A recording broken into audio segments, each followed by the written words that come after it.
Unit 731 is one of the evilest war crimes committed by the Japanese in World War II. Men, women, and children who were mainly Chinese and Russian were dehumanized and experimented on, resulting in the death of over 200,000 people. We talked about a movie called Men Behind the Sun, a graphic depiction of Unit 731, and it was one of the most memorable movies we covered. Today, I do a movie y'all have been begging me to do. Y'all were begging like this for the last 3 years to get me to watch this 4-hour-long Russian horror film about Unit 731 called Philosophy of a Knife. This movie is gnarly, but it also feels like a chore sometimes. Can I watch 4 hours of the most gnarly, disturbing footage in World War II archival scenes? I don't need your help. If you want to see what happens, including all the messed up parts, stay tuned for the breakdown. Cue the Gohan.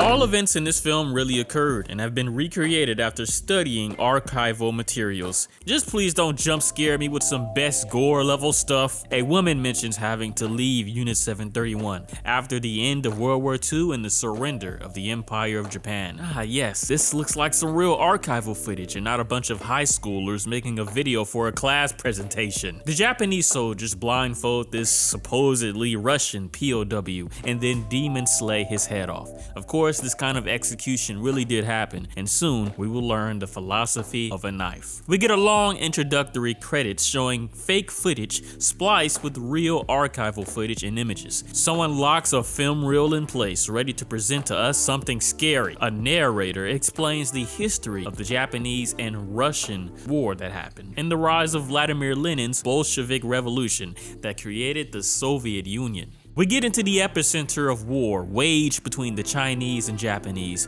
introducing the elderly man here who was a child when the Japanese invaded the city of Harbin, which had a large Russian population. He recalls the Japanese soldiers giving him treats and the Chinese soldiers running away, allowing the Japanese soldiers to take over Manchuria. Honestly, it doesn't seem like he dislikes the Japanese takeover, almost like he respects how they operated. There are footage of executions and other atrocities contrasting with the origin story this man gives us. Soon, the divide between the United States and the Empire of Japan deepen as the empire recognizes its need for more resources. Apparently, Japan was also worried about the rise of chemical weapons. And this documentary notes that the Soviet Union tested viruses on criminals and mentally ill people.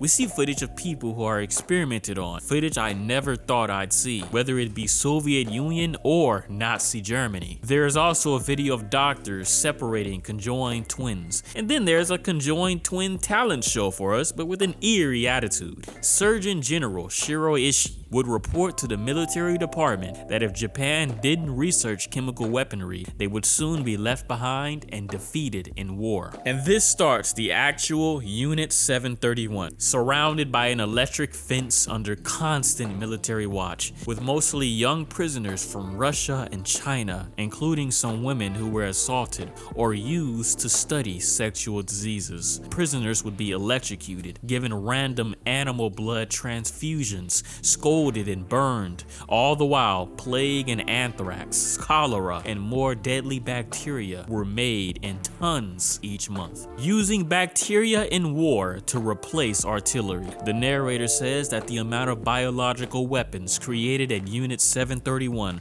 was more than enough to wipe out all of humanity. If one of these fleas got loose, an epidemic would start. Then there are weird scenes added in, like these two messing around with the vase. I don't know what this has to do with anything, but yeah, let's just go with it for 5 to 10 minutes. There's a graphic removal of a baby from a mother's stomach. Not as graphic as inside though. Then an image of it when it really happened. Other than bacteria, prisoners were also exposed to radiation. There's a scene where a soldier looks at 3 prisoner women, choosing the dark-haired prisoner to be experimented on because she whispered about him or something. I'm totally confused by some of these reenactments. They go on for so long. I respect trying to immerse me, but the documentary portion is the most interesting part, even if the narrator speaks at a level below what humans can hear. The elderly man talks about how the scientists were forced to work at Unit 731. They could either commit harakiri or keep working, and doesn't agree with calling them monsters. There's a scene where this lady gets her teeth forcibly extracted just to test how much pain a human can endure. Most disturbing part of the movie so far. Screaming, close-ups on the mouth. I know it's fake, but this is how you fake something. After that, we see images of people who were experimented on, some getting mastectomies, some having sexual diseases. It's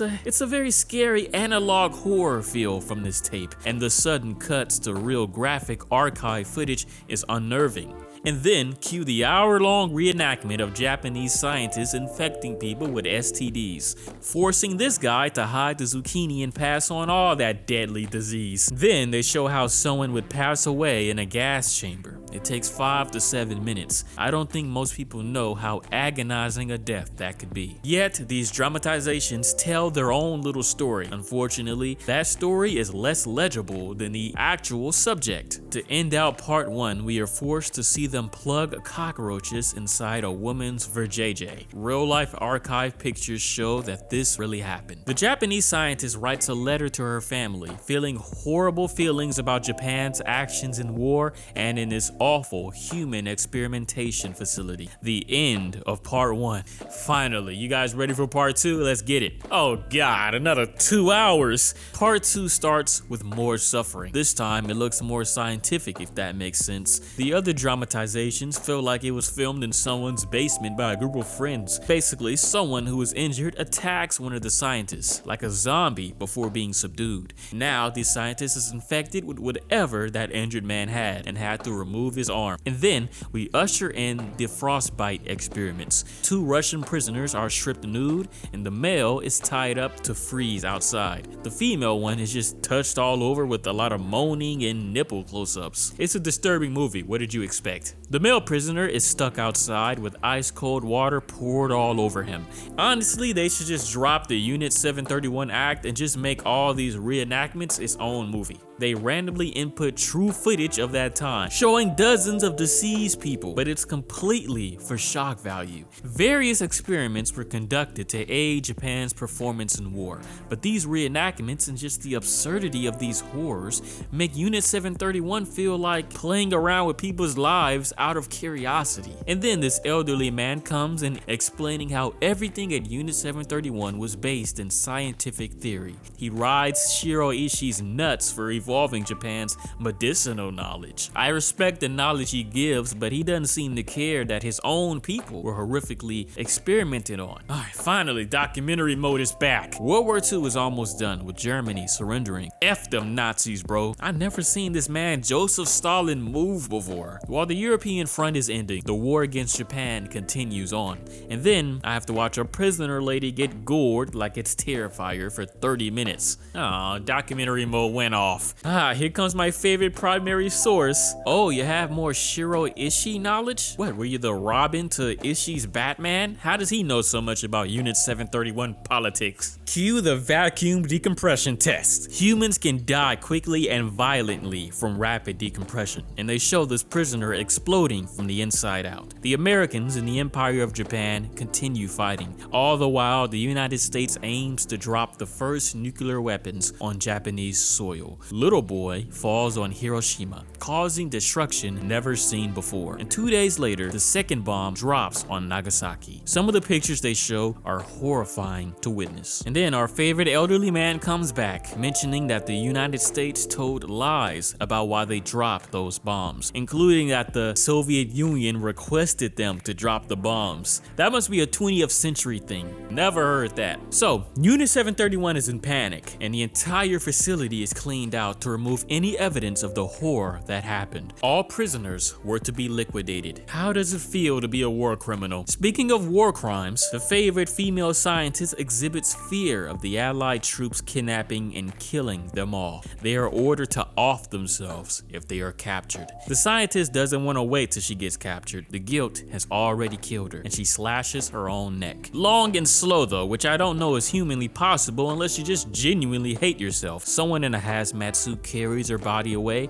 and tosses it into the fire, all while the war comes to a close, and Unit 731 is given a video game explosion. The elderly man talks about how General Ishii would have performed harakiri if he were to be arrested. Ah, yes. The scientists and the doctors who killed all those Russian and Chinese people and POWs just escaped on a common train and were pardoned by the Americans. How disgraceful. So Japan surrenders, ending the war. Japan is occupied by the United States for 7 years, and then cue 30 minutes of interview tapes that sometimes aren't even subtitled. So I'm sitting here waiting to understand, like, what are you talking about, man? But he's talking about his experiences translating documents for the Soviets, all to help in the Tokyo war crimes trial. The Soviet Union had its own Tokyo war crimes trial in this building. All the accused Japanese were sentenced to 25 years in prison camps. The elderly man says the Soviets had no right to prosecute the Japanese because they did nothing to the Soviets, and also because they weren't from our country. Well, I doubt the Japanese would prosecute themselves for war crimes. Philosophy of a Knife ends with a message hoping that all those souls who were taken prematurely can rest in peace. The end. I want to say the best parts were the documentary parts, where we learned history, names, places. The dramatic depictions of the experiments were a dime a dozen and far too long.